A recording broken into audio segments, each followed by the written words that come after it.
അസ്സലാമു അലൈക്കും, welcome back. നമ്മുടെ ഇന്നത്തെ റെസിപ്പി നിങ്ങളാരും ഇതുവരെ ട്രൈ ചെയ്ത് നോക്കിയിട്ടില്ലാത്ത ഒരു സൂപ്പർ റെസിപ്പിയാണ്. അപ്പോൾ നമുക്ക് പൂരുണ്ടാക്കിയിട്ട് എടുക്കാൻ വേണ്ടിയിട്ട് ഇതുപോലൊരു ഇഡലി പാത്രം മാത്രം മതി. അപ്പോൾ വീഡിയോ മുഴുവനായിട്ടൊന്ന് കണ്ടു നോക്കുക. ഇഷ്ടപ്പെടുവാണെങ്കിൽ നിങ്ങളുടെ എല്ലാ സപ്പോർട്ടും ഉണ്ടാവുക. ലൈക്ക് ചെയ്യാനും സബ്സ്ക്രൈബ് ചെയ്യാനും ഷെയർ ചെയ്യാനൊന്നും മറന്നു പോകരുത്. ഇനിയിപ്പോൾ ഞാൻ ഇതുപോലൊരു സോസ് പാനിലേക്ക് 1 കപ്പ് വെള്ളം ഒഴിച്ചെടുക്കുന്നുണ്ട്. ഇതേ കപ്പിൽ 2 കപ്പ് ഗോതമ്പ് പൊടി ഞാൻ എടുക്കുന്നുണ്ട്. അപ്പോൾ 2 കപ്പ് ഗോതമ്പ് പൊടിക്ക് 1 കപ്പ് വെള്ളമാണ് നമുക്ക് ആവശ്യമുള്ളത്. ഏത് കപ്പിലാണോ നിങ്ങൾ പൊടി എടുക്കുന്നത് അതേ കപ്പിൽ വെള്ളം എടുക്കുക. ഇനിയിപ്പോൾ ഞാനൊന്ന് മൂടി വെച്ചിട്ട് ഒന്ന് തിളപ്പിച്ചിട്ട് എടുക്കുന്നുണ്ട്. ഇപ്പോൾ ഇതിലോട്ട് ആവശ്യത്തിനുള്ള ഉപ്പൊന്ന് ഇട്ടെടുക്കുക. ഇനിയിപ്പോൾ 2 ടേബിൾ സ്പൂൺ വെളിച്ചെണ്ണയാണ് ഒഴിച്ചെടുക്കുന്നത്. വെളിച്ചെണ്ണ തന്നെ എടുക്കാൻ നോക്കുക. ഇനിയിപ്പോൾ ഇതൊന്ന് നന്നായിട്ടൊന്ന് മിക്സാക്കി കൊടുക്കുക. വെള്ളം നന്നായിട്ടൊന്ന് തിളച്ച് വന്നാൽ നമുക്കിതിലോട്ട് 2 ടേബിൾ സ്പൂണ് റവ ചേർത്ത് കൊടുക്കാവുന്നതാണ്. റവ കൂടി ചേർത്ത് കൊടുത്തിട്ട് നന്നായിട്ടൊന്ന് മിക്സാക്കി കൊടുക്കുക. ഈ ഒരു റവ നമുക്ക് ഈ ഒരു വെള്ളത്തിലൊന്ന് വേവായിട്ട് കിട്ടണം. അപ്പോൾ ഈ ഒരു റവ നന്നായിട്ട് വേവായിട്ടുണ്ട്. ഈ ഒരു വെള്ളം നന്നായിട്ട് തിളച്ച് റെഡി ആയിട്ടുണ്ട് കേട്ടോ. ഈ ഒരു ടൈമിൽ നമുക്ക് ഗ്യാസ് ഒന്ന് ഓഫ് ചെയ്ത് കൊടുക്കാം. ഇനിയിപ്പോൾ ഇതിലോട്ട് 2 കപ്പ് ഗോതമ്പ് പൊടി നമുക്ക് ഇട്ടുകൊടുക്കുക. എന്നിട്ട് ഇത് നന്നായിട്ട് തന്നെ ഒന്ന് മിക്സാക്കി കൊടുക്കുക. നമുക്ക് ഈ ഒരു വെള്ളത്തിൽ നന്നായിട്ട് തന്നെ ഒരു ഗോതമ്പ് പൊടി റെഡി ആയിട്ട് കിട്ടണം.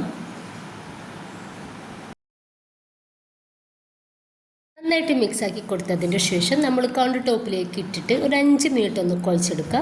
ഇനിയിപ്പോൾ ഇതൊരു 5 മിനിറ്റ് ഒന്ന് കുഴച്ചെടുത്തിട്ടുണ്ട്. നല്ല സോഫ്റ്റാണ് ഈ ഒരു സമയത്ത് നമ്മുടെ മാവ് ഇരിക്കുന്നത്. ഇപ്പോൾ ഒരു മാവിനെ ഞാൻ 4ആയിട്ടൊന്ന് കട്ടാക്കി എടുക്കുന്നുണ്ട്.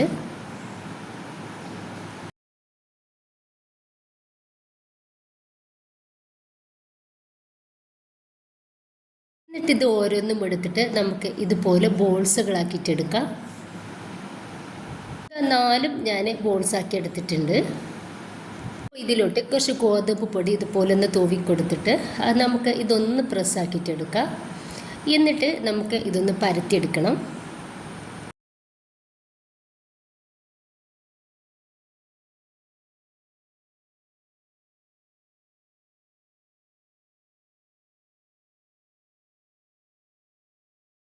ഇപ്പോൾ ഈ രീതിയിൽ തന്നെ ഞാൻ പരത്തിയെടുത്തിട്ടുണ്ട്. എന്നിട്ട് സ്റ്റീലിൻ്റെ ഒരു ഗ്ലാസ് എടുത്തിട്ട് ഈ ഒരു ഗോതമ്പ് പൊടിയിൽ ഒന്ന് ഡിപ്പാക്കിയിട്ട് എടുക്കുന്നുണ്ട്. അപ്പോൾ ഇങ്ങനെ എടുക്കുന്ന സമയത്ത് നമ്മൾ ഈ ഗ്ലാസ് വെച്ചിട്ട് ഇതൊന്ന് റൗണ്ട് ചെയ്തെടുക്കുന്ന സമയത്ത് വല്ലാണ്ട് ഗ്ലാസ്സിൽ ഒട്ടിപ്പിടിക്കാത്ത രീതിയിൽ കിട്ടിക്കോളും. അതിന് വേണ്ടിയിട്ടാണ്.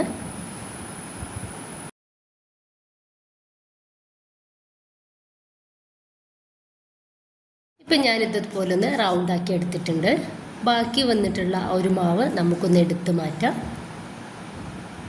ഇതുപോലെ ഒരു പ്ലേറ്റിലേക്ക് കുറച്ച് ഗോതമ്പ് പൊടി ഒന്ന് ഇട്ടെടുക്കുന്നുണ്ട്. എന്നിട്ട് നമുക്ക് ഇതിലേക്ക് ഓരോന്നായിട്ട് ഇതങ്ങ് വെച്ചെടുക്കാം. അപ്പോൾ അടിയിൽ ചെറുതായിട്ട് ഒട്ടിപ്പിടിക്കാൻ നീരില്ലാണ്ടിരിക്കാൻ വേണ്ടിയിട്ടാണ് പൊടി ചേർത്തെടുക്കുന്നത്.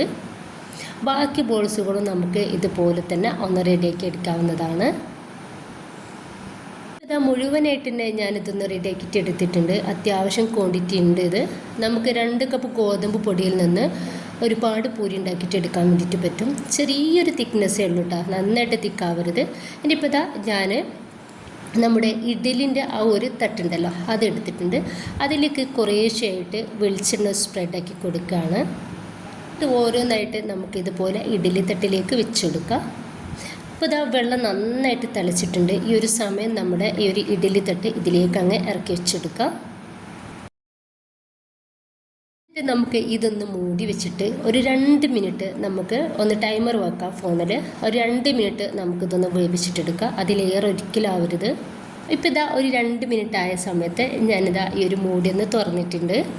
നല്ല ചൂടാണ്. അപ്പോൾ കത്തി വെച്ചിട്ട് സൈഡിൽ നിന്ന് ഇതുപോലെ ഒന്ന് എടുക്കുക. അടിയിലൊരിക്കലും ഒട്ടിപ്പിടിച്ചിട്ടില്ല. അപ്പോൾ മുഴുവനായിട്ട് ഞാനതൊരു പ്ലേറ്റിലേക്ക് മാറ്റി കൊടുക്കുന്നുണ്ട്. ഇതുപോലെ തന്നെ ബാക്കി കൂടി ഞാനൊന്ന് റെഡിയാക്കി എടുക്കുന്നുണ്ട്. അപ്പോൾ മുഴുവനായിട്ട് റെഡിയാക്കി എടുത്തതിൻ്റെ ശേഷം ഇതുപോലൊരു കണ്ടെയ്നർ എടുത്തിട്ടുണ്ട്. ഇതിലേക്ക് ഞാൻ ഒരു പേപ്പർ ഇതുപോലെ ആദ്യം തന്നെ ഒന്ന് വിരിച്ചെടുത്തിട്ടുണ്ട്.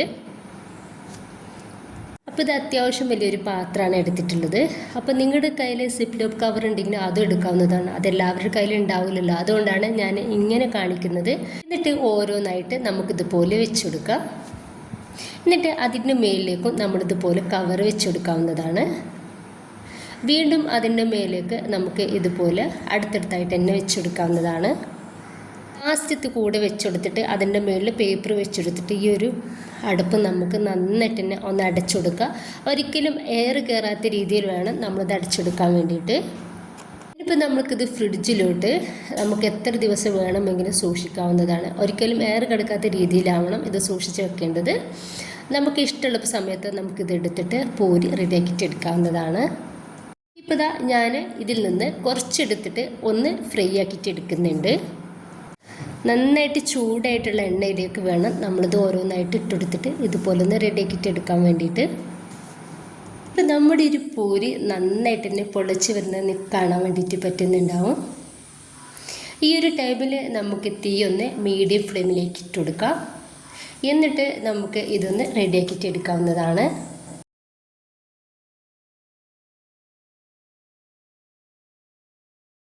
അപ്പോൾ ഇത്രയും മതി. ഈ ഒരു ടൈമിൽ നമുക്ക് നല്ല കളർ വരുന്ന ഈ ഒരു സമയത്ത് നമുക്കിത് എണ്ണയിൽ നിന്നും ഒന്ന് കോരി മാറ്റാം. മുഴുവനായിട്ട് തന്നെ ഞാൻ ഇതുപോലെ ഒന്ന് റെഡിയാക്കിയിട്ട് എടുത്തിട്ടുണ്ട്. ഇത് പുറത്ത് നല്ല ക്രിസ്പിയാണ്, അകത്ത് നല്ല സോഫ്റ്റുമാണ്. ഒരു തുള്ളി എണ്ണ പോലും കുടിക്കാത്ത രീതിയിലാണ് നമ്മളിത് ഉണ്ടാക്കിയിട്ട് എടുത്തിട്ടുള്ളത്. അപ്പോൾ എല്ലാവരും ഒന്ന് ട്രൈ ചെയ്ത് നോക്കുക. ഇഷ്ടമായിട്ടുണ്ടെങ്കിൽ നിങ്ങളുടെ എല്ലാ സപ്പോർട്ടും ഉണ്ടാവുക. ഇൻഷാ അല്ലാഹ്. Okay, by.